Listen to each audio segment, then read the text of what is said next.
voice of the hopeless, control the game like the coaches. Stay dropping gems, we the winners, coach, you know this. Never coasting, always elevating, staying focused. When it's all said and done, we the winners, coach. Yeah, we winners, coach. Welcome back, y'all, to another episode of The Winner's Culture, where we strive to highlight the journey to success instead of the glory that you often see. As always, I got my co-host with me to my right. It's just JJ. And again to my right. And I'm just Daryl, man. 1 R, 1 Y, 1 L. Don't mess that up. As always, we got a phenomenal episode. Everybody laugh what I said.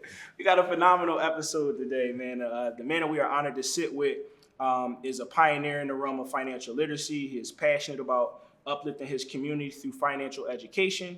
He is actually passionate about collaboration over competition, and he is actually highlighting ways to obtain financial literacy and as well as generational wealth.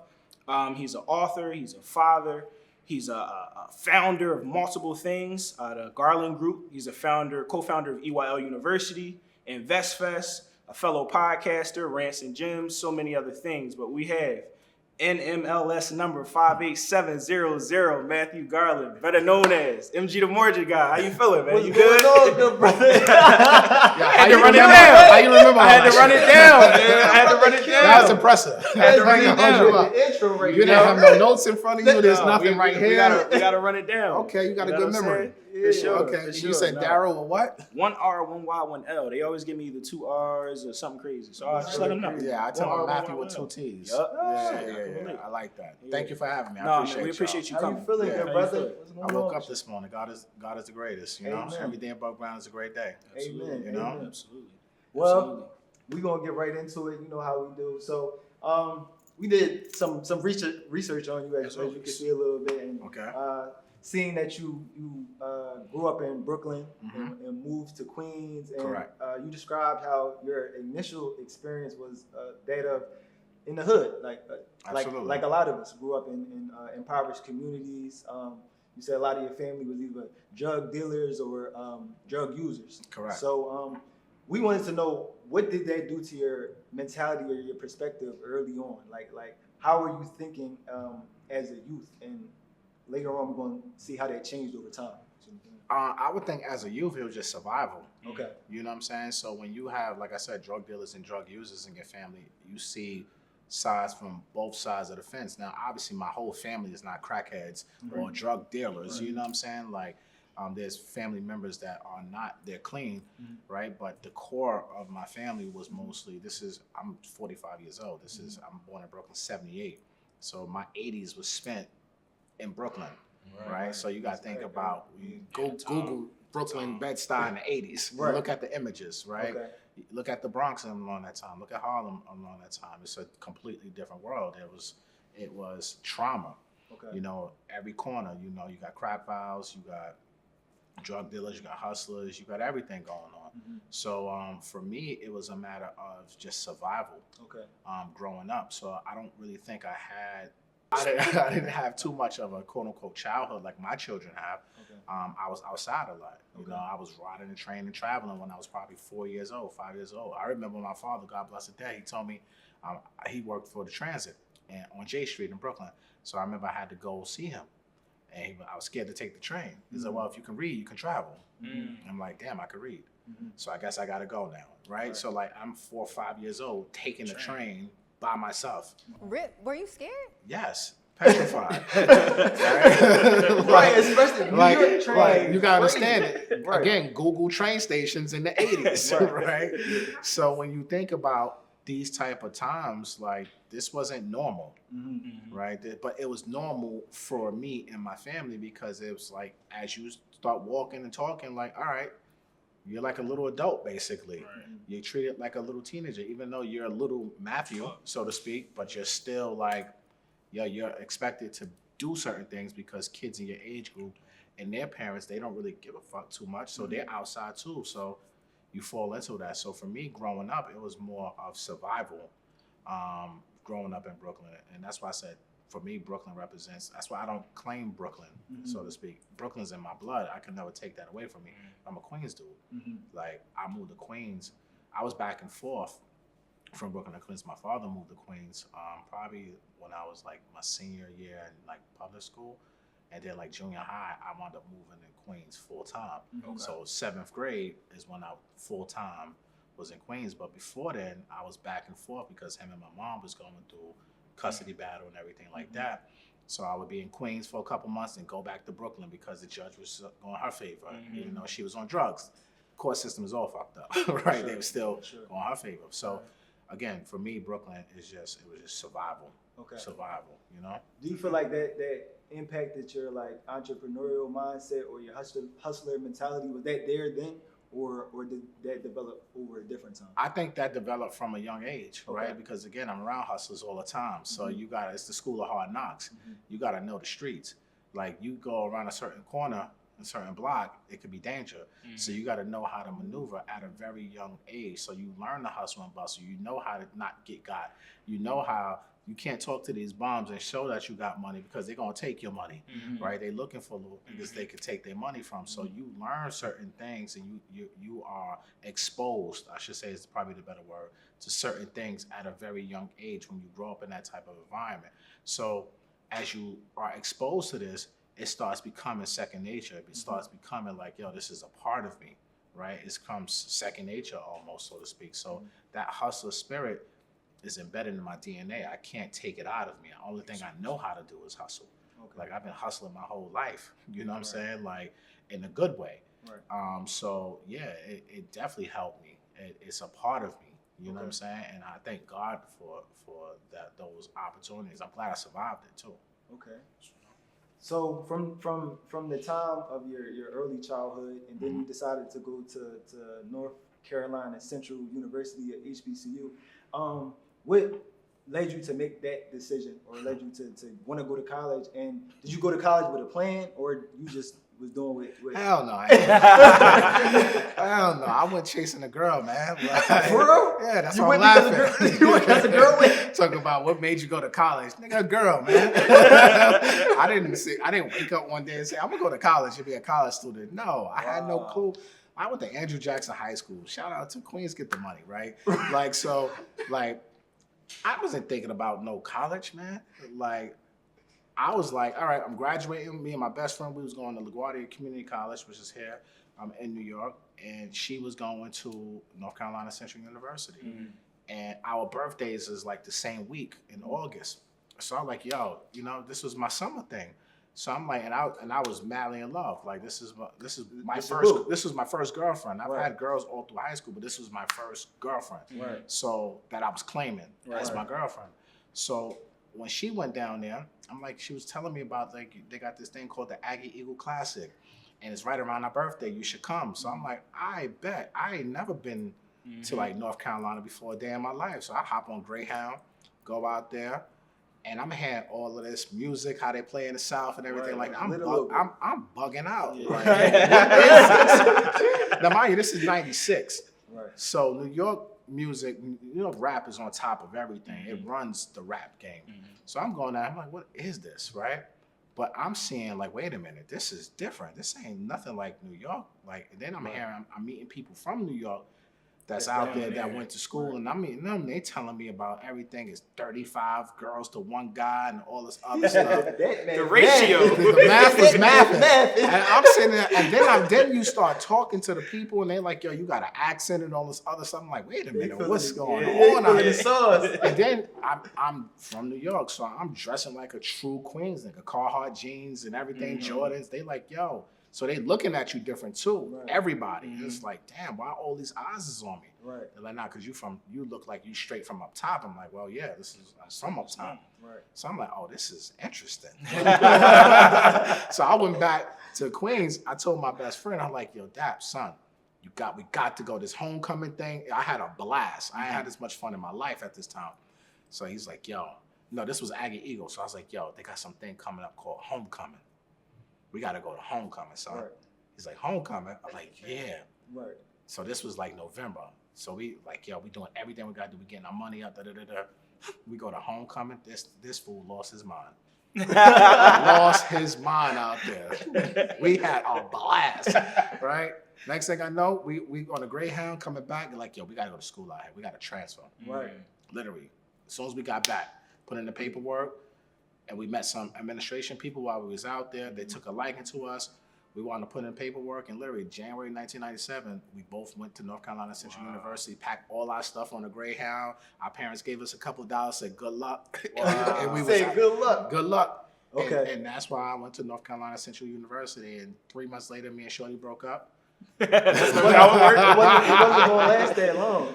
Well, I thought it was, you know what I'm saying? But when you're rolling with savages, you know what I'm saying? Like, everything comes back to you too, because you like guilty by association when I was really being a good man, you know? But I got caught up thinking, you know, she thought I was doing my thing and I wasn't, and she broke up with me, but it was all good. Probably one of the best things that ever happened to me in my life. And from there, it was on. Okay. Shout out to North Carolina Central University. Yeah, I got a real similar college story. It went something just like that. Yeah. It was something just like that. So, Go ahead. but looking back, would you do anything differently? Like As far as like, would you have applied yourself more when it came to going to college, or? Nah, definitely not. College didn't interest me. Okay. Right? First of all, you can't do nothing if your heart is really not in it. Yeah. Right? And my college experience is a prime example. I told you, I went for a girl. I didn't go for education. Right. I didn't care for the education. I cared for everything else, the distractions that was out there. That was a vibe to me, and I wanted to change the pace. Okay. But when I was in school and going to classes, it really didn't interest me like that. Like, I was taking business marketing, right? Go figure, I'm doing marketing now, right? But it really didn't interest me that way. And the only reason I didn't finish school, because I never graduated, I wound up dropping out after my first year because I went the whole year and then come to find out all my loans and everything would decline. So I couldn't register for my sophomore year. And they didn't tell you until the end. Stuff they do. Until the end. It was crazy. Remember, it's not all the technology we have today. So it's a different, this is 97. There's no technology the way we have it now. So for me, it was like, damn, I got to now figure it out. But I didn't want to go back to New York, so I wound up just getting a job and just hustling. We was doing parties. We was doing all types of ish that I won't speak on camera. But I wound up staying for another 4+ years out there. So would I change anything? No.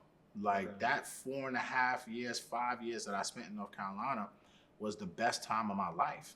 You know, that's when and I'm happy I didn't finish school, right? Because I got to see my peoples do it, and it made me want to hustle harder to figure out what I'm going to do for my life. So if I would have finished school, I probably wouldn't even be sitting here with you guys. I probably would have never stumbled. I would definitely wouldn't have stumbled into the mortgage business. Wow. Right? So I wouldn't change anything. Like, my nickname in college was Broke Joke. It was BJ. Wow. How do you feel about that? I love it. They call me BJ to this day. Wow. Some of my best friends in the world are still my people from college. Okay.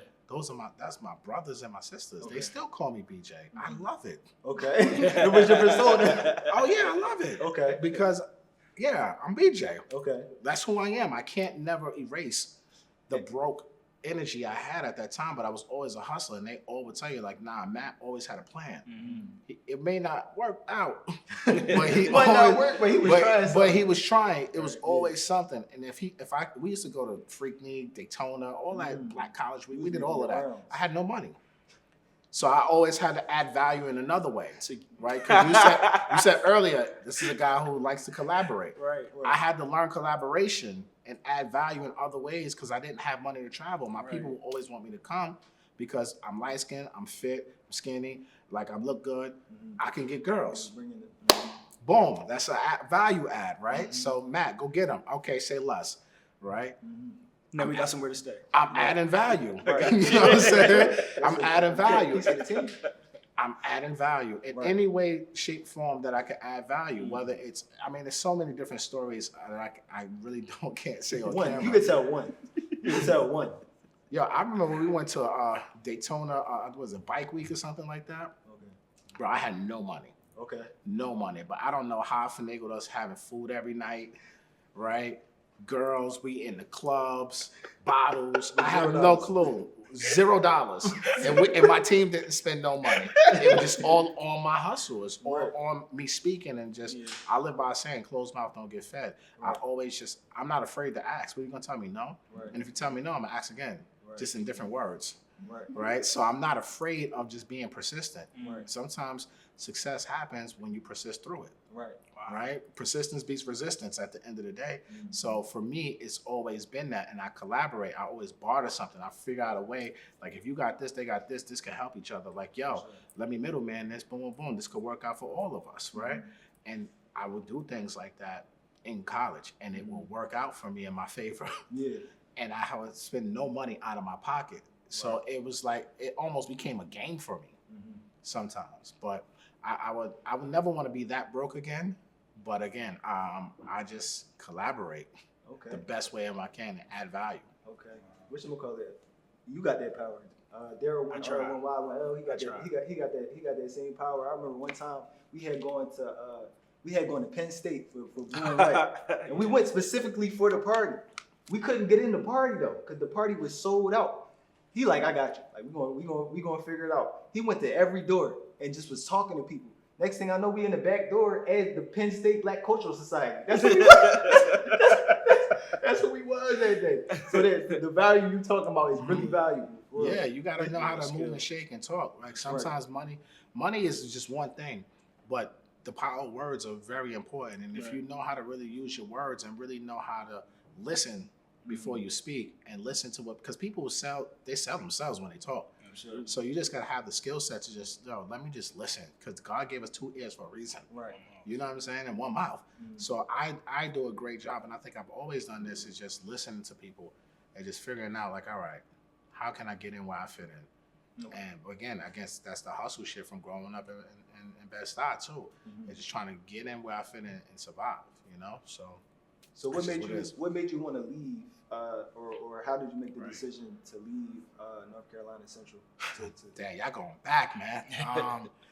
Why did I leave? I left because I was tired of just being broke. Okay. And I really wanted to find New York money and come back down to the South. So I came back to New York with the intention of finding a New York job, make that money, something I could transfer back to the South and live like a king. Okay. Right? Because obviously it's much cheaper down South than it is in New York. So that was my mindset. So I wound up coming back home and I stumbled upon TSA. And this is right after 9/11. So I wound up getting a TSA job and working at LaGuardia Airport for like a year. And that's why I initially came back, was just to find that. But me going from TSA and then getting laid off by TSA for budget cuts, I stumbled upon the mortgage business because of my same best friend, who's now a pastor, by the way. That's the same best friend from college? That when y'all was riding the... Yep. Wow, that's a story. Yeah, that's my bro. That's okay, my bro. And he's a pastor now. He's a pastor now, 2819 church. In the one you brought to homecoming. Yeah, 100%. Wow, he's a savage. Not today, obviously. He's a man of the Lord. He's a man of the Lord. Right? But we had some, and he speaks about this, so that's why I can talk about this, because his church, how he speaks to his members is like how I speak to y'all, like without the profanity. He keep it a buck, right? So like he's the one who told me, get into the mortgage business. I didn't even know what a mortgage was. I looked in the paper and I saw it was all these mortgage jobs. And I applied and I got hired by 3 different companies. Wow. And I picked the company I thought was best for me at that time. You know what I'm saying? But it was him. Shout out to my boy Phil. He's the one who told me get into the mortgage business. And if it wasn't for him saying that to me, I didn't even know what a mortgage was. He had to tell me what a mortgage was. I didn't know what a loan officer was. So when you applied for the job, you didn't know what it. He told me, I was like, yo, you should go, because my man Ant, shout out to my man Lil Ant, he was a loan officer at the time for like 2 years, and he was in the South. Okay. He was already making 6 figures doing this. So my boy Phil calls me like, yo, you should do this, boom, boom, boom. I'm like, what? What's a loan officer? You want me to be a cop, nigga? Like, what are you talking about? It's an officer. Like, what are you talking about? I'm applying to be an op. I'm like, nah, chill, bro. He's like, nah, Lil Ant down here, he a loan officer working for the bank, blah, blah, blah. He making money, 6 figures. I'm like, what? Lil Ant making 6 figures? Being a loan officer? Like, what is that? He's like, when people buy a house, they need a mortgage. I said, what's a mortgage? He said, that's the loan. They get a mortgage and Ant gets them the loan. I'm like, but Ant got a degree. He's like, nah, bro, you don't need a degree. You just gotta look. I'm trying to tell you. That's how I picked up the Daily News, the newspaper for New York at that time. This is before like LinkedIn and all this other stuff we have now. I still had AOL Dollar.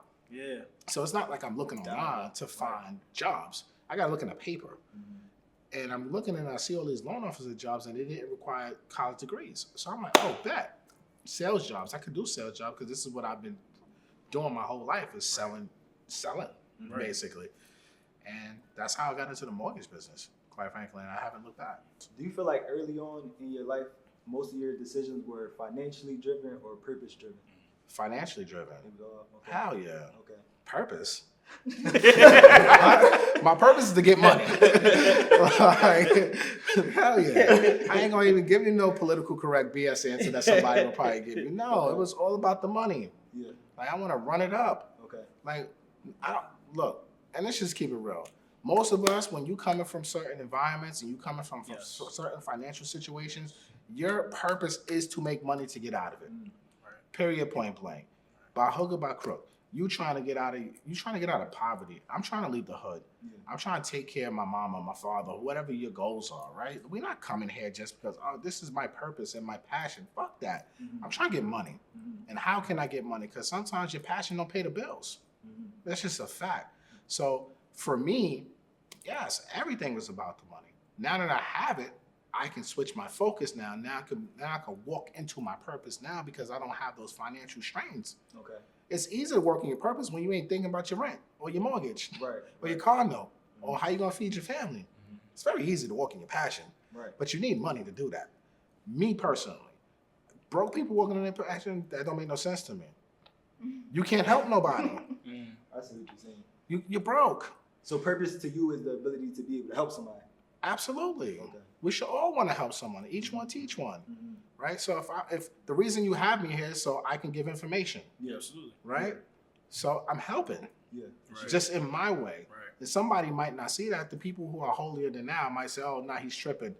You could walk in your passion and still be broke. Nah, you can't. Because you're not going to be focused on that too much. You still got to think about your bills. Like, I don't care what nobody says. We all have bills. You have to live somewhere. You have to pay for it. That's true. Your passion sometimes ain't going to pay for that.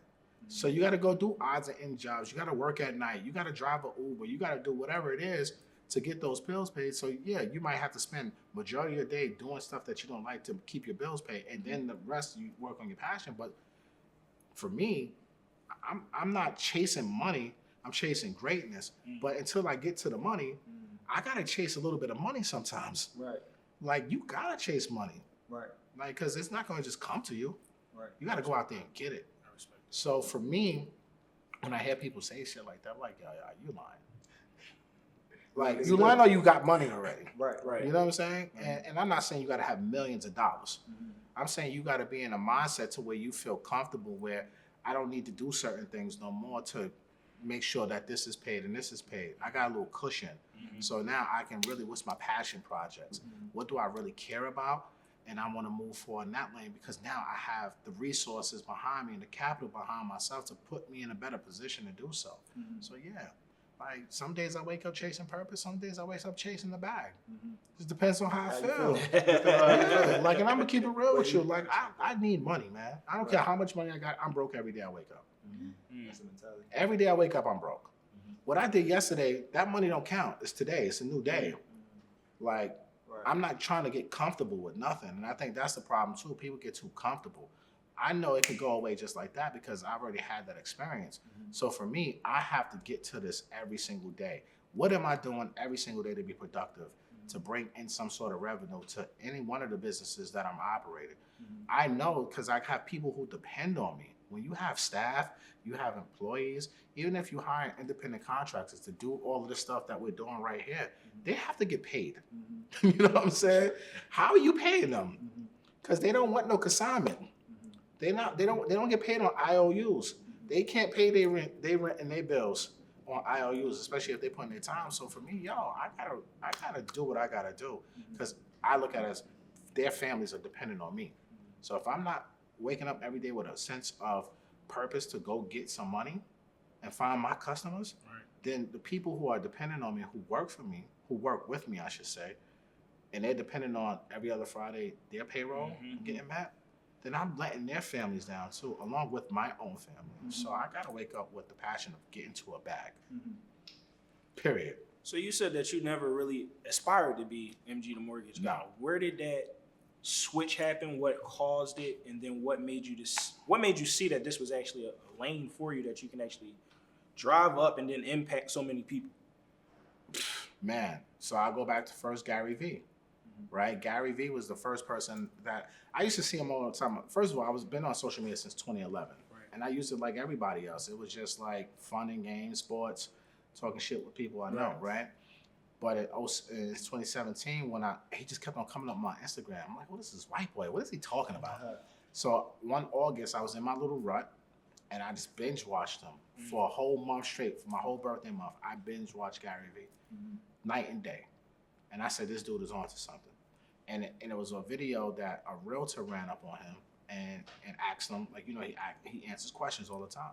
The realtor asked him, like, yo, if you was me, if you was a realtor in a new area, what would you do?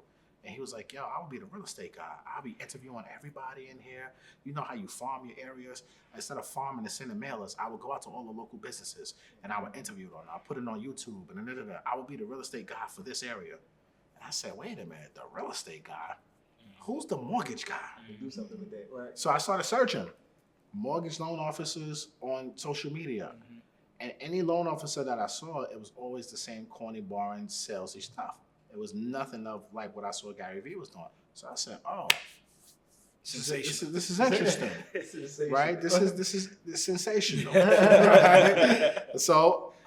But when I started doing content, I reverted back to the natural state of being a loan officer and started doing corny stuff like them, right? But then I kind of switched it and said, like, yo, I need to like really just do something different and just do my thing and put my swag on it. So then that's when I just started just making just regular videos and just not thinking of overthinking it too much, so to speak, and just being more educational versus salesy. Okay. Then fast forward 2018, I wound up meeting Rashad. And I met Rashad through DM. So Shadi was going viral all the time. This is before Earn Your Leisure came out. I think he had 9,000 followers at this time. And he would always put out like, same type of posts he put out today with just people of the culture, high-powered athletes or whatever, and it'll be like the font, and the caption will be a lesson. And then the comments, it'll be like 4,000 or 5,000 comments. So I'm just start seeing this like, yo, this is the shade room for financial literacy. Like, what the hell's going on this guy's page? And he got 9,000 people. Like, how is he doing this? Then I saw in his bio that he was a financial advisor based in New York. So I said, wait a minute, hold on. So I started stalking his page, and I see nothing about him selling his products. It was all just information. And it wasn't about financial literacy, being a financial advisor. So I said, nah, this guy's up to something. I DM'd him. And that's how I met Rashad. Like, yo, bro, I like what you're doing on your platform. I'm a loan officer in New York. Yo, you're a black financial advisor. I would love to send you some clients. We should get on the phone call. That's fine. We got on the call, boom, boom, boom. Spent like an hour on the call. Synergy was good. I wound up sending him like 15, 20 people. Probably half of them rolled over money with his firm. He hits me up one day like, yo, you've been sending me a lot of business. Like, what do you want? You want referral fee or something like that? I said, no. I said, I want you to teach me what you're doing because you're up to something. He starts laughing. He said, oh, you're paying attention. I said, yeah. I don't know what the hell it is you got going on, but you're up to something. And I need to learn how can I do that on my page. He's like, bet. He was like, yo, you got to deepen a relationship. So some of the stuff that he was saying, it sounds familiar to my Chase bringing. That 4 years I spent there, deepening a relationship with the customer. Start not just talking about mortgages, but talk about other things that encompass real estate. All these different things he was telling me, collaborate. He's like, you see how you work with me. You sent me clients. I'm pretty sure you work with other professionals. Bring them onto your page. Deepen the conversation. That's what I started doing. And then my page started growing organically, growing. So those were the two people that I can give the credit of me wanting to get into social media, and then Rashad giving me the play on how to really now maximize my audience and grow my audience. So, yeah. Wow. Shadi, that's why I told you off camera. Like, and I say it on camera. He's a genius. Right. He's a mad scientist. Like, seriously. And anytime I have a chance to say it on record, I say it proudly because I understand what he has done for a lot of people, including myself. And it's incredible to watch from behind the scenes, to watch as a fan of everything too, and just knowing like his mentality is like, yo, that shit is impressive. So it helped me a lot with the beginning of how I started getting into all of this. What's going on, y'all? It's just JJ, and this is the Winners Culture, and this hoodie and this episode is brought to you by Pish Posh at Pish Posh World on Instagram. I do want you to touch on a little bit, because you brought it up a couple of times. What life, it seems foundational, what life was like when you came up quickly and you lost it all. Mhm. What was your mentality during that time? What was your family life like during that time? And ultimately, where did it bring you to and take you out of mentally? So I had 2 young children at the time, Chris and Brooke. They were pretty much babies when I lost everything. And when I lost everything, I went through a depression. I actually tried to kill myself twice. And because my self-worth was tied into all the materialistic things that I had accumulated. Remember, I told you I grew up in drug dealers and drug users. I was BJ in college, right? So when I'm starting to make money, y'all niggas gonna know I'm making money, right? So my self-worth came on the stuff that I can buy. It wasn't really here in my core, right? So when I started losing all these things, and I'm a firm believer I lost it because of karma. Karma has no expiration date. So I didn't treat my customers right. I was banging everybody out. So that's why I'm a firm believer in why I lost everything at that time. So going through that time, it was just like it was depressing. You know what I'm saying? Like, it wasn't no outlets like this for us, right? There was no Earn Your Leisure. There was no Black people on YouTube like this at the time really creating and motivating. So what did I have to turn to? The news. The news is doom and gloom. And I'm in an industry that's crashing the whole fucking country, let alone the world right now, right? The mortgage industry or subprime loans. So I'm in this business and I'm seeing the effects of what's happening, and people are losing their homes, and I'm also losing at the same time. And the news is doom and gloom. Every day some bank is going out of business. This is happening. The world's coming to an end. So, and I'm losing everything simultaneously as this is happening. So it's extremely depressing. And you're filling yourself up with all this negative information all day. It's in your system, right? So my family life got terrible, right? I became angry. I became depressed. I couldn't really be touched. Like, I didn't really want to be around people. It wasn't a pretty time for me, for my kids, for their mom. It wasn't a pretty time at all. It was actually very terrible. And again, that's why I tried to kill myself twice, is because it was just, I didn't want it no more. Wow. I'm glad I failed. I was a failure at that. You know what I'm saying? Thank God. But it's one of these things now, I look back at it, it's probably the best time of my life though.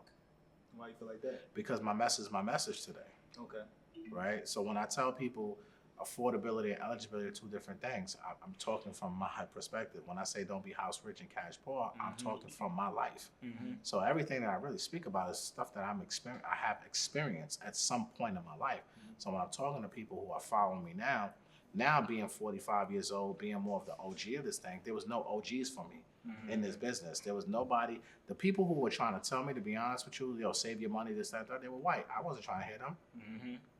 The people who looked like me, who was getting money, they wasn't trying to mentor, coach, or do any of that with me. They were more afraid of me because I was young and hungry, and I'm getting to it, right? So they looked at me as more as competition. So they wasn't trying to be like, yo, low G, like, yo, I'm telling you, this is coming up, bro. I've been doing this for 10 years, 15 years. This is about to happen. Chill with the spending, right? Now, if they would have came to me in a certain manner, I would have probably listened.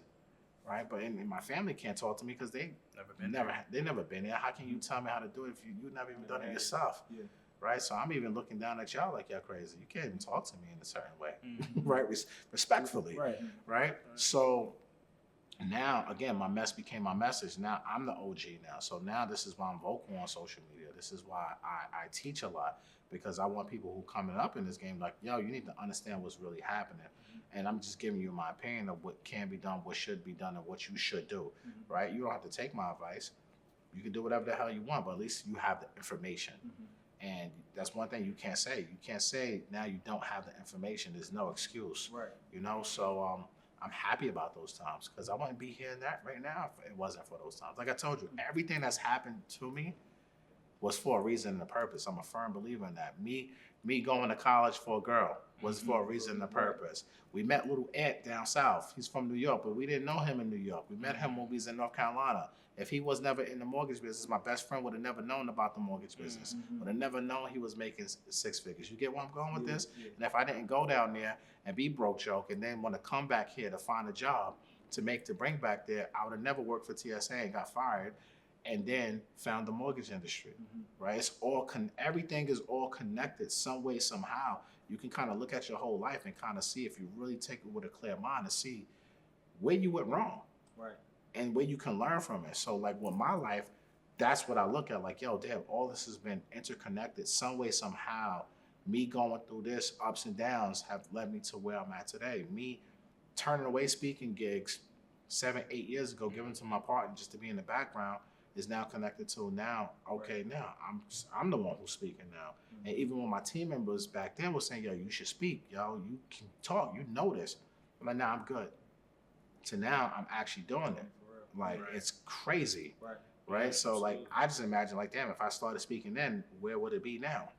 So with all that being said, what is your relationship now, like with yourself and with money and even with your family? Like, that was a turning point. So you had to go up from. Good question. See, I'm glad you got a female. We need a female perspective on this. Right?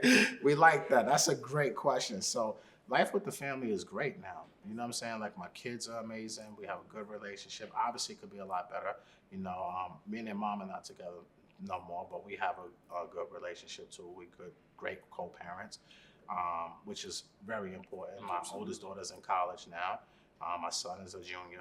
Baby boy is 9 years old. So like, the family is good and they're well taken care of. They don't really want for nothing. And that's a really good thing. And I'm very proud of it. Like, my daughter has no student loans. I'm very proud of that. You know what I'm saying? To be able to come from losing everything to now know I can cash her out. Right? That's a flex for me. Absolutely. Yeah, that's a flex. Student loans resume. What that mean? Yeah. She will never, God willing, her, my son, and my daughter, they will never know nothing about that. Right. You know what I'm saying? God willing. Right. You know? So that's why I love that question, because you asked me about my family, where they are, because we went through a lot together. And when you go through that, I want to stay on that topic for a second. When you go through ups and downs and you turn into like you the Grinch who stole Christmas, so to speak, that weighs heavy on your family. That weighs heavy on your relationship with your children. And then when you go through a separation too, that weighs heavy on your children as well. So now it's like, I have to prioritize, you know what I'm saying, them more than ever right now. And that, going through everything, the social media, the popularity, the traveling that we do, that actually causes a strain too, right? And that's why I told you can't balance. This is what we was talking about earlier off camera. It's hard to balance certain things. You got to prioritize. The only reason I can say that is because I had to learn that through my own BS. Like, I'm thinking I could balance everything. I can't. I have to be intentional and prioritize my children and prioritize my other family members, my aunties, my sisters. I got to prioritize them too. So family life is something like, for me, I'm seeing clear as day now. That is the most important thing for me and to me right now. I thought it was everything else, the businesses and doing this, because and this is why I said to you guys also earlier, you can't let none of this get to you, because it's easy to get caught in this matrix, when ultimately the most important thing is your foundation, and that's the people who love you the most. And this is why, even for me, I'm not trying to be outside like that right now. I've done enough of that for the past couple of years. For me, I'm trying to buckle down and spend more time with the people who love me the most, the people who don't care about MG the mortgage guy, the people who don't give a fuck if I write a deal or I get a speaking engagement or I'm doing this. And no, the people who just genuinely want to see me do well is the people that I want to start spending most of my time and my energy with, because I need to prioritize them. Right? So that's the season that I'm personally going to right now. So that's why I really love that question, because I don't speak about these things, and I want to speak about that, because I think it's very important, because we all go through this, where we're trying to run plays and do this and do that. You kind of forget what's important. And your foundation is the most important thing. I feel like we covered basically how you was able to get to the money so elegantly. So we're going to ask you a couple questions to help the people get to the money a little bit. This is our gym section? Yes. Okay. So the first question is, what is the best time to buy a personal property to you? Whenever you can afford it. Whenever you can afford it. Do you feel like the market, like right now, is good, or the same answer? If you can afford it. If you can afford it. Yeah, I mean, think about it, right? What kind of car you drive? I drive a 2018 Honda Civic. Okay. What's your dream car? What's my dream car? If you could buy any car right now, what would it be? I would probably buy a Tesla. A Tesla, Yeah, probably right? a So, is it a good time to buy a Tesla right now? If I could afford it. Exactly. So I catch you on the way. Exactly. Right. So anything that you're going to purchase is when can you afford it? If interest rates are 20% at that time, when you can afford it, does it matter to you? Because I can afford it, right? Exactly. Right. So the right time to buy a house is when you can afford it. The right time to invest is when you can afford the investment, because tenants ain't guaranteed to pay you shit. Right. The right time to do anything in life is when you really can afford to do it. Right. Because as quick as you get it, as quick as you can lose it. That's a good point. I'm gonna just add one into that. Okay, go ahead. Because the answer that you just gave hasn't changed for the past few years. I just wanted to know, as far as the recommended play for first-time homeowners, is it still the same in your mind? Do you still think you should strive to do the 4-door for a multifamily and then move into 3 and then move into 2 and then buy your dream home, or do you think that should change based off the market currently? No, that doesn't change. It's just you, right? Like, if you want to be a landlord, then yes. Why are we talking about you buying a townhouse, condo, or single family? Right. If you want to be a landlord. So if you're saying you want to be a landlord, then I think you should buy a multifamily first. And if you're going to buy a multifamily first, do it strategically so you can scale and grow your portfolio. If you want to, 1, be a landlord, 2, scale and own multiple properties. That shit ain't for everybody. You know what I'm saying? So I'm not a person that, I don't care what you buy in real estate. Buy whatever the hell you want. Just own some shit. Right. Our home ownership rate is the lowest out of all demographics, right? 42% of Black people own real estate. 58% of us are renters. So that's an opportunity, right? And that, if we can just even get to 50%, that's more wealth being built in our community. Right. So for me, I don't really care what you buy. Buy something. Right. Because there's only 4 things you can do when it comes to shelter. You can either own, rent, live with someone, or be homeless. Pick your poison. And if right now renting, it's a fact. That's really it. Yeah. You don't want to be homeless, do you? Right. Absolutely Okay, do you want to live with somebody if you don't have to? No. No. So you want to either have your own place or you want to own your own place. Those are the 2 common choices, right? So I'm not even the person who's going to bash you if you want to rent. Okay, rent serves a purpose. Like, I'm renting the house right now because I'm not a house, apartment, but because I'm building something right now. So me being a tenant right now, like, it sucks, but it's a purpose for it. Right. But I also own real estate. Like, even when I tell people who say, I don't want to own my own primary residence, fine, continue to rent, just invest. You're still in the ownership bucket. Take that money, invest, because real estate is a great investment. You just have to know how to, in this market, what I would say is you just need to know how to analyze deals properly. So that way you're not sitting here buying above market value and putting yourself in a position in a couple of years where you might find yourself in trouble. You might not be able to get out the high interest rate loan because you can't refinance because you brought wrong, right? So learning the game is the most important thing in real estate. Most important thing. Okay. But own some shit. Okay. Yeah. Okay, so that was question number 1. The next question in this section is for someone new in investing that has already taken the first step by house hacking for a year using the FHA loan for their first investment property, and now they're looking to add the next investment property to their portfolio. What's next? What do you suggest that they do to add that second investment to their portfolio? So, well, all right. So now the guidelines have changed, right? Just recently, it's going to affect November 18th, where now with conventional mortgages, you can do multifamilies and put down 5%. So now my whole house economic strategy is going to be revised and changed because the market changed now. So in the past with house economics, it would be FHA first, stay in the FHA loan, refinance, go into conventional, then use your FHA again. Right. Now that conventional, you could put down 5%. Before it was 15 to 25% for a primary residence for a multifamily. So now they changed the game with this new guideline change.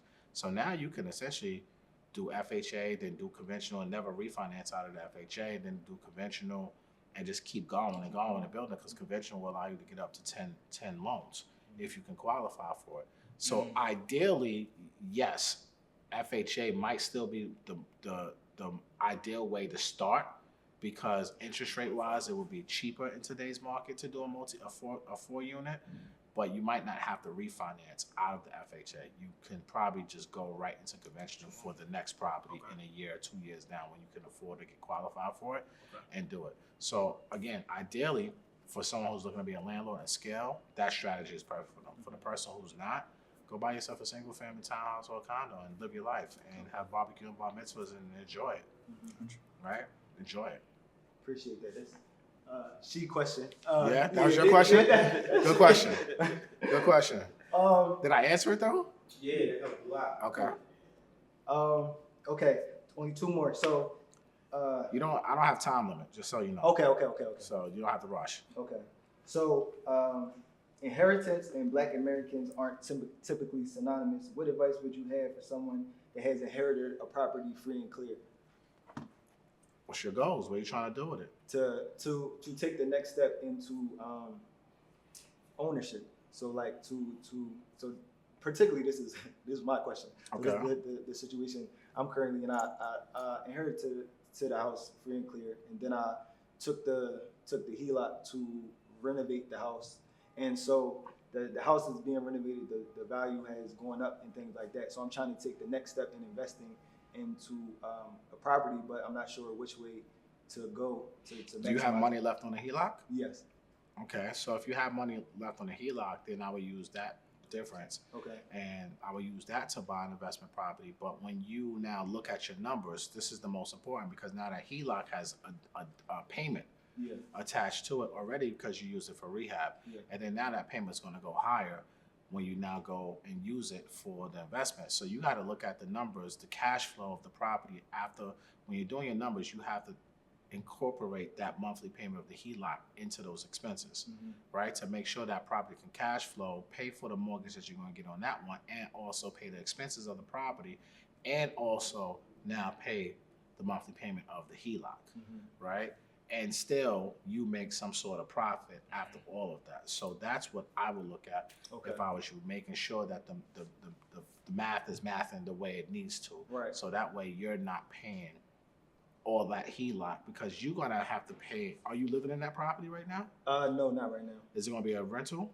So when it's done, I would decide whether I'm going to rent it or live in it, depending on what makes more sense. Okay. So then I would look at, okay, if I'm, say, for example, $50,000 HELOC, and you're going to use that to invest, and let's just say that payment is $500 a month, just for example. I would take that portion only and say, okay, $500 for that extra $50,000 I'm using, that has to be incorporated into that new rental property as an expense. And whatever that, let's just say the other $50,000 I use to rehab, then I got to figure out for that side of the payment, because you're still going to pay that regardless. Right. You know what I'm saying? But I will make sure the portion that I'm using to buy the new investment, what's that monthly payment difference? And I'll incorporate that payment into the expenses of the new investment property and make sure I'm still cash flowing and making a profit after that. Right. Okay. I understand. I appreciate that. That was helpful. Yeah. That was helpful. That was a good question. Thank you. Good question. Keep them going. And then the last question in the gem section is for the business owners. A lot of us are getting into entrepreneurship right now, and they're trying to understand the accounting side of it. So how do you pay yourself as an LLC?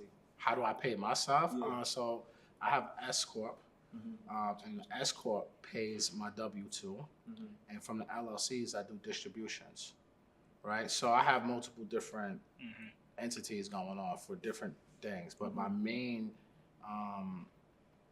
parent company, I would say, is the S Corp, and that S Corp is what I get paid bi-weekly on from a W-2. And then everything else is just a distribution. So whether it's a once a month distribution, every 2 week distribution, that's all a distribution. And then I get K1s at the end of the year from all my different businesses. And then from there, but then I have W-2s too, right? So from a tax perspective, I offset a lot because during the year, I'm already paying taxes because of my W-2 income. And then with all my write-offs and everything that I'm doing, it kind of balances out, so that way I'm not spending a lot on tax money. Okay. So when you say distribution, what does distribution mean? Or what Basically, I'm just saying, okay, this business made $100K this month, and let's just say after expenses, I'm left with a net of $75,000. Let's just say, I would say, you know what? I need $50,000 of that for myself, you know? So now I'll just do a transfer from this account to my personal account. And then now it'll be logged in as a distribution to myself as a payment, right? And then from there, bookkeepers make note of it. So in tax time, when we're doing everything's according to plan. But I probably wouldn't take that amount, because what I do is I try to figure out what can I spend money on in that business if it made that much money. What can I use for business expenses? What do I need, right? Oh, I got to go to an event in Austin, Texas. Okay, great. Swipe my life away, right? Now that business is paying for this, that, and third, and I just make sure I'm speaking about whatever that business is doing. I'm moving and shaking and doing things for that. So you got to just learn what you can write off, what you can't write off, and what you can buy to kind of offset your tax bill at the end of the year. So my accounting team do an amazing job at that, at offsetting my taxes to make sure that I minimize all my expenses. But again, you got to own shit too. This is what real estate comes into play too. The real estate helps everything too, because you got depreciation, all this other good stuff that you get to write off, and losses that you get to take that kind of helps you minimizes your taxes. So if you're making money, it's in your best interest to own real estate, because that real estate tax benefit that you get is bar none. Is bar none, because at some point, how many 6,000-pound vehicles can you buy? Right. You know what I'm saying? Like, how many of these things you can really keep doing? How many dinners can you keep going to? How many nightlife things and business meetings and like, how many of this stuff can you really keep doing? You got to really start now putting that money into real estate, so that way you get bigger chunks of deductions and lower that tax bracket, especially if you're making money. Okay, thank you for that Insight. Yeah, We need right. your insight. Right, We that need was your great insight. information. Get yourself a CPA. Do yourself a tremendous service. Okay. And get yourself a good CPA who also offers bookkeeping, I should say, because that's the most important thing. You need someone who understands entrepreneurship, who understands your business model and what you're doing. And especially if you're going to incorporate real estate ownership into it and investing into it, they need to understand everything so they can advise you properly on what the tax laws are for the upcoming year and what you need to do during this year to offset those taxes and minimize your tax bill. So my accountant and the CPA team, they're bar none. They're phenomenal, and they make sure that I'm not giving all my money away. Well, not giving it away, not paying so much more in taxes than I need to. You know what I'm saying? You got to pay taxes. You're gonna have to pay taxes, but ultimately, how much are you gonna pay? And when you are an entrepreneur, that's one of the benefits of being an entrepreneur, is that the tax code is in the favor of business owners and real estate investors, not W-2 employees. You know what I'm saying? So you got to know how to play in these two markets. They've given us the playbook of what we need to do. Think about all these other people that we see publicized every year. They paid nothing in taxes, or they paid this in taxes compared to the billions that they're making. It's because they own shit. Okay. It's perfect that you actually went that way, because we were thinking like a lot of people had a capability to like speak on a problem or see a problem, but not a lot of people have the innate ability to address it and educate people on how to solve it. So in the realm of like financial literacy, and you being a co-founder of EYL University and InvestFest, are platforms that actually educate thousands of people, where did that drive come from to share the knowledge and to actually go and gain more and to consistently give it back to the people? Where did that come from? I actually like the education more than actually doing the loans. Wow. You know what I'm saying? Yeah. So like that education space for me just started taking off. And the more I started getting the feedback, like I realized that one of my love languages is words of affirmation, right? People coming to me and saying, yo, I learned a lot from you. This helped me do this.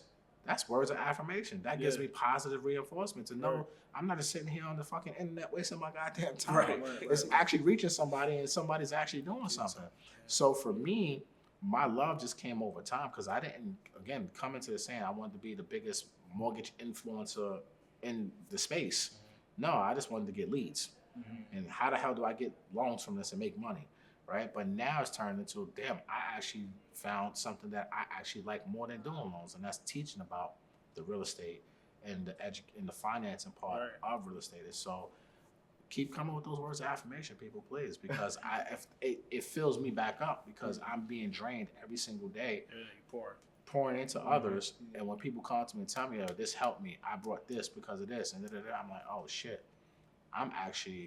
my impact is bigger than what I can see with my own two eyes. Like, I'm impacting generations right now. I'm helping people build their wealth in real estate in a community that's historically been redlined and discriminated against, and no one has taught us shit. We've been behind the 8 ball for hundreds of years, and now here come me, someone I didn't know I was doing this. Now it's like, oh shit, let me keep doing this. So the passion is continuing to grow every single day that I get on live and I get these questions and I'm answering, and people are like, yo, thank you. That helped me. And I get all these private messages from people, and I don't even post none of these things. These people be writing me novels. Yeah. And I be like, damn, yo. It's crazy, yo. Like, it's dope. So I'm extremely humbled and I'm thankful that I'm even in this position to be able to talk about a subject that I think is super boring, but it gives so much insight and give people the blueprint on how they can go out here and execute. So it's a beautiful thing. It's a blessing. I feel like you talked about how you pour in all the time, and so words of affirmation help you build back up. And you talked about a lot of struggles in life and in general. So one of the questions that we had is, what is your relationship with like faith and spirituality, and how has that helped you to this point to stay motivated, to stay encouraged? Without God, I'm nothing. I understand truly that I would not be here if it wasn't for the man above. Like, everything. I was even having this conversation with my daughter the other day. Like, yo, like, everything is, I'm here because of God. Like, there's so many different times in my life when I look back at it, I could have went left and he brought me right. You know what I'm saying? Like, I wouldn't be here. Like I told you, I tried to kill myself twice. He wouldn't let me go out like that. The purpose was bigger than what I was even able to see 12, 13, 14 years ago. So God is a very important. We were talking about gospel songs before we even got on here. You know, I'm ratchet and righteous in the same sentence, right? I may curse you out one sentence and put them on the Sabbath. Right? Praise him in advance. Like saying amen. Right? Like I told you, my best friend is a pastor, right? So I'm directly connected to the Jesus Gems through him. You know what I'm saying? So like for me, God is everything. My faith is everything. I truly believe that if I have faith, I have no reason to have fear. Right? If I put everything in his hands, what else okay, good. All I have to do is just walk in my purpose and just continue to do right by others and keep my karma clean. And if I keep my karma clean, then God's going to bless me. He may not bless me when I want it or bless me what I thought I was going to get or opportunities that are there. But at some point, I know if I keep doing what I need to do, he's going to bless me. So that's what every day I just try to remind myself, just, keep your karma clean, keep your faith in him, and just walk. And just walk in. Be still when you need to be still. That's the most important thing that I'm learning right now. Sometimes you just got to be still, too. Sometimes you got to set back from everything that's going on because you can get caught in the matrix. Because things that come up to you, you think is godly, but it's the devil. And when you sit still, sometimes you can hit up. And I'm not talking about for an hour. Sometimes you got to take a week, 2 weeks, a month to just say, I can't do certain things no more. I got to let these things I got to figure this out, right? So, like, I'm really good at just taking little hiatuses and just, like, like for YouTube, for example, I took almost 60 days off. I put 3 videos out on 3 episodes on Rants and Gems in 60 days because I just need to sit still. I need to figure out, like, which direction I really want to go with this and what I really want to do. And if this is something I want to continue to do. And I had to really sit still to hear the voice. And I heard the voice. So now I'm back at it. And I know, okay, I need to get back to the basics. Education. Forget all these interviews. I don't want to talk to nobody. I just want to teach. Right. Get back to my basics. You know what I'm saying? So that's where I'm at with Rants and Gems. I'm just teaching now. I don't want to talk to nobody. I don't need to talk to nobody. I'm going to teach. I'm going to talk to the people. Right. You know, I'm going to teach them. I'm going to get back to what really got me into the position where I'm at. Because we lose sight of certain things when you're going through all of this. And this is why I was telling you guys earlier, don't let certain things get you out of your way. Because certain things are coming into your life for distraction purposes only. Right? So you can't let people, places, or things distract you from your blessings. And I feel like certain things have distracted me from my blessings. And I'm like, all right, I got to pause because I don't like the direction this is going into. So God plays a major place in my life and will always play a major place in my life. And that's why I'm not shy about talking about it online with people that say, you shouldn't talk about religion and politics. Well, I'm going to talk about everything I want. because I know God got me. You can't cancel me. Right. God got me. So what? If you don't like it, oh well, I'm followed. Amen. Well, MG, I we feel that. appreciate you for sure. Phenomenal. This has been a great joint. Absolutely. Do you have any final advice for the people? Like any adages you living by right now? Anything like that? You got any game for us? Yeah, a couple things. First of all, I would say live full and die empty. You know, that's something that I'm living by. That's my mantra going into this year, is live full, die empty. You know what I'm saying? I don't want to be one of those people in the graveyard with ideas still in my head. I want to go out here and execute everything while I got time on this earth, and I'm going to live it to the fullest. This is another reason why I said, for me, I'm prioritizing being around the people that I love, because I want to live a full life with them too. I don't want to be out here just living life to be in the streets and being outside and being with people that really don't care about me, right? So I want to live full with the people that live for me too. And I want to die empty, man. I want to leave it all out on the court, so to speak. You know what I'm saying? So like, live full, die empty, and get out your own way. You know, those are the two things. Get out your own way. Most of the time, we are not where we want to be because of ourselves. We distract ourselves. We think we're bigger than what we are sometimes. We think we are somewhere or at a certain purpose in our life. We're just fooling ourselves at the end of the day. So if you get out your own way and you get out of certain comfort zones and learn how to be uncomfortable, then you'll grow, because nothing grows in comfort. So those are the two things that I'm kind of like living by for myself, is just live full, die empty, and just getting out of my own way and just keep going. No, again, we definitely thank you for your time. Thank you for sitting down with us on short notice at that, putting this all together. I was just going to say, honestly, just to be able to see, like, from episode 12, you coming on. Damn, y'all really did your research, man. Oh, yeah, that's what we do. 12, the that's GOAT what we do. episode. From there, just to see where, you that was their first episode in the top 10 on Apple. Yeah. Yeah. It's the GOAT episode. Yeah. Okay. Yeah, not just in business podcasts, but just Yeah. overall. But to be able to take it from there to where y'all take it now is an inspiration, is definitely big for us. Just to be able to see it and to see the camaraderie that you guys still have, the way that you're able to pour into other people. Even some of the people that we have here, these are people that we tell, you know, it's a dream right now that we're working actively towards, but we actually striving to impact people that are watching, and then also help the people that are helping us here. So it's a pleasure for you to be here with us, and then also it's an inspiration for us as well. So we appreciate you. No, that's dope. I'm honored to be here. I'm happy I came to InvestFest. Yeah. InvestFest. Shout out to Mike, because if it wasn't for Mike, I wouldn't even know That's who a you guys fact. were. Right. That's a fact. So like, you never know, and that's an important lesson, right? Yeah. To even how this happened. Like, y'all sitting next to Mike, don't even know who he is. Right. You know what I'm saying? And closed mouth don't get fed. You start having conversation, and you never know who you sitting next to in these type of rooms. So if you are going to be in these type of rooms, you got to be super intentional, because you never know where it's going to lead to. And it led to me being on your show now too. So that's dope. It's like, so I definitely appreciate y'all hustle and what y'all doing, and just don't stop. You got to be consistent, because if one thing's for sure, two things for certain, we putting out episodes. We putting out content every single day, no matter what's going on, rain, sleet, hail, or snow. So you just can't take no breaks.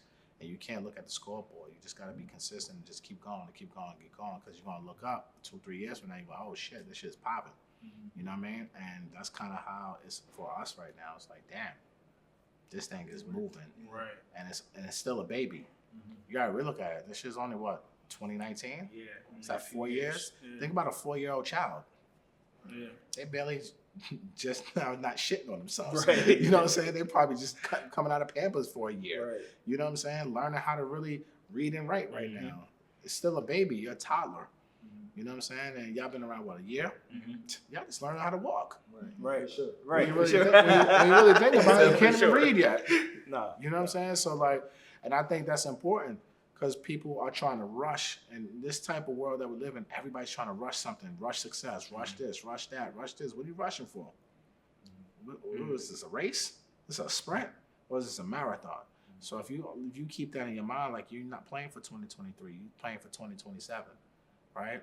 You playing that mindset of the long term, it's nothing but up from there. You can't lose, as long as you keep working.